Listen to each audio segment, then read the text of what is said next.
magtabang sa Villafuerte ngunyan. Tumaya na kamo. Babalik ako dito pagkatapos ng eleksyon. Ako mismo mananaw tag 10,000 pesos sa gabos. Yung mga day nagtabang, bahala ka mo. Ikaw pa di, aram ko. Binakal kang Villafuerte ang daga sa imo. Pero balita kontra ka sa Villafuerte. Salayan.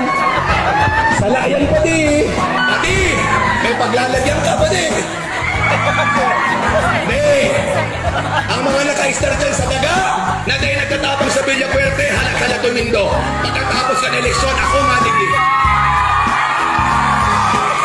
Pero ang nagpapadangan sa Villafuerte, hindi lang 10,000 ang itatao ko sa lumbang na pamilya. Magtangot ka mo! Ang mayong daga, mababakal kami kaning daga, ipapanaw namin. Kaya kami haloy sa pwesto. Dahil pag tinarang, ginigibo. Kami mga mabubuot na pamilya, hindi kami bayolente. Malinaw sa video ang mga banta ni Elroy Villafuerte sa mga taga Vito Seruma, lalong-lalo na kay Kapitan Russell Clemente, na pagkatapos ng rally ay kanyang sapilitang pinasok ang bahay kasama ang kanyang mga bodyguard at binantaan ulit sa harapan ng kanyang pamilya.